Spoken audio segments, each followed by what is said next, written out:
So I went on this crazy road trip. I went with my buddy AJ, who died on 11/11/11, and we experienced the craziest stuff. So in the 90s, there was this gigantic Sri Yantra that appeared in a dry lake bed, and I guess like the dirt where they scraped it out to form the image was just missing. It wasn't mounted to either side, and the object, I think, it was pretty big. It's like a mile across, or maybe a half mile, maybe more, I can't remember. But some pilot who routinely flew over the area just noticed it one day. So it was done in a night. The way the pilot, his pattern of flight, I guess he went over that spot regularly. So there's this giant Sri Yantra that appeared. And then some people came forth and said they had made it, but they were unable to reproduce the techniques that would have been necessary to create what was found.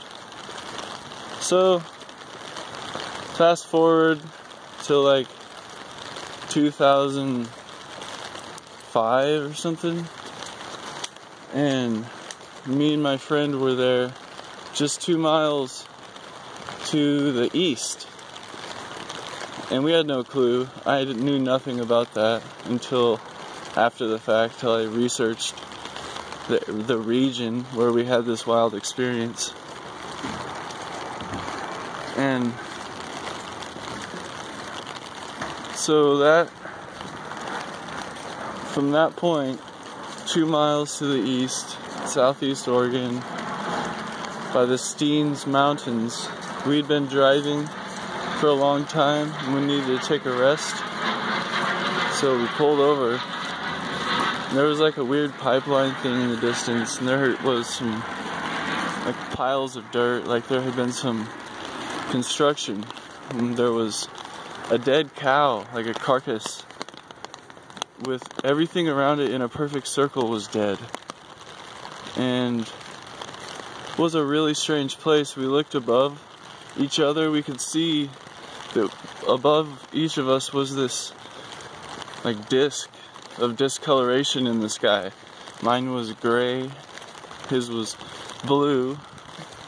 Wherever we walked, it followed us like 20 feet above. It was really strange. So we were checking the spot out. He left.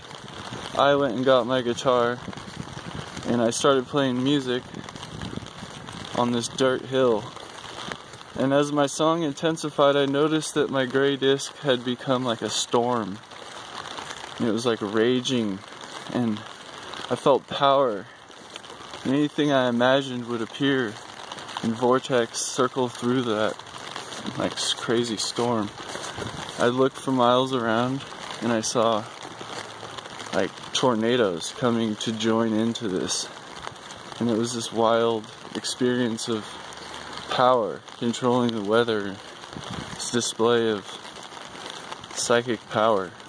And then it reached a climax, and I realized that even that kind of power is limited because it maxes out and induces a collapse. It's within the realm of dualistic false imagination.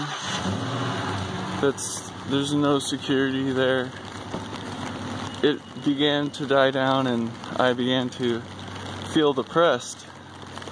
And eventually my disc of gray was just back to a flat, simple disc. It was no longer a storm. And everything was super quiet. It felt like I was in a glass bubble. And then from there, I went to go give our dog some water, and I grabbed my journal and I started walking around writing about it. I still have that journal, and I looked over the journal and I saw like a skull embedded in like quartz in this rock. And then I looked over and I saw another skull, and then another and another, and then on big rocks I saw whole skeletons, and I was freaked out. And I started running up to the top of the hill and yelling for AJ, and I couldn't, felt like my voice wasn't traveling.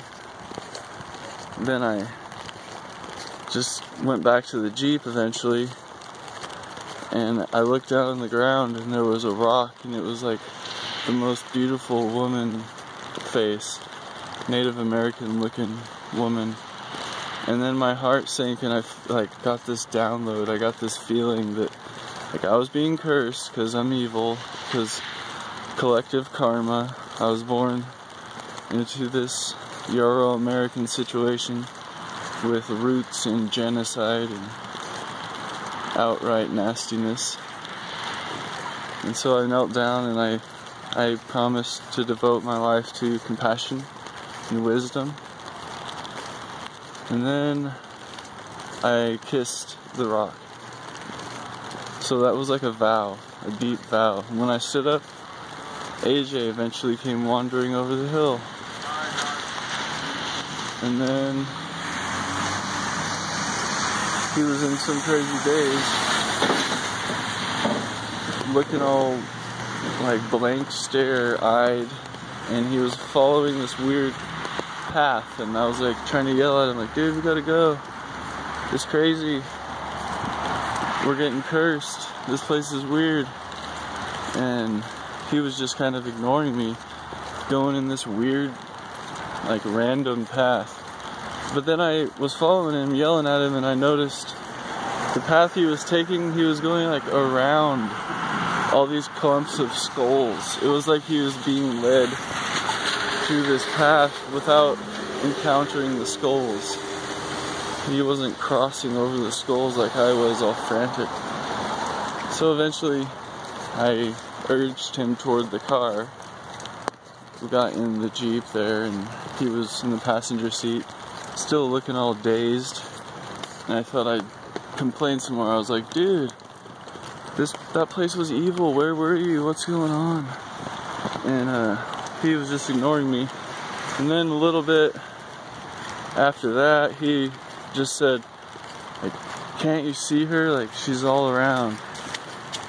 And as soon as he said that, it just like blew my mind, and I was overwhelmed with this feeling of love, like a motherly love, which is probably why we associated it with this feminine thing. We both said it felt feminine. So he said I could ask her anything and she would answer. And I was still kind of skeptical. But then I forget what I asked. But as soon as I asked it, like something started forming in the clouds right before my eyes. He was seeing it too. We could read like letter for letter, like in English, what this thing was saying in the clouds. She would also arrange like rocks on mountains in English in real time, where we could both read the crazy stuff together. I kept trying to ask about the nature of reality and all these crazy stories and whatever, blah blah blah, but she would answer things, but would always turn it back to love and relationships and like right speech, right intention. She was really focused on compassion. And she talked about AJ's brother a lot. She talked about my mom and my sisters. And it was just, I've never been so full of warmth, bliss, comfort, everything was okay. I remember, like, because I've always had a crazy obsession, this fear of death, I remember that at that point when it was lifted off, and I just laughed. I was like, what? Why was I ever afraid? And to put this in context, like, I have type 1 diabetes, and I was taking no care at all. Like, I wasn't taking insulin, I was not drinking water. In many ways I was dying, so maybe this is a near-death experience. But I laughed at myself for ever fearing death. Then,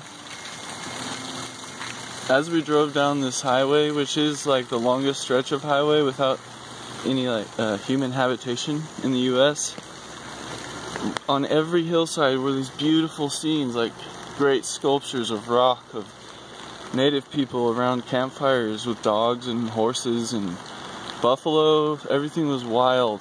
There was so many statues. It would have taken thousands of years to build all those statues. And we just kept seeing them all. And just laughing about how crazy everything was. Finally we got to the gas station. We rolled in on fumes. And AJ went to go pay for gas. And I asked this spirit thing, like, why she loved us, why she was helping us, what was going on. And because I felt so grateful. And then I was standing on the passenger side at this point, looking into the Jeep, looking at the driver's side window, and then it wrote, "You are like Jesus. I love you like Jesus loves you. Jesus loves you like you love your dog." And all this is interesting because we were reading the Gospel of Thomas all throughout this experience.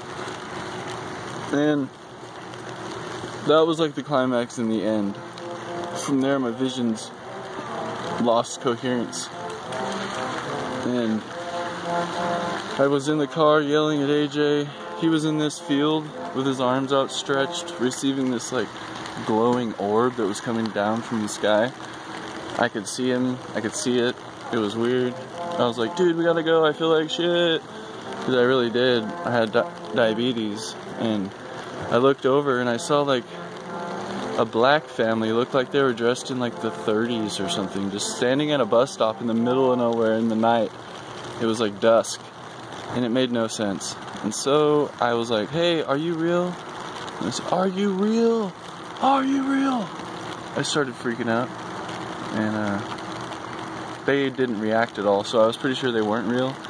Finally got AJ into the Jeep, and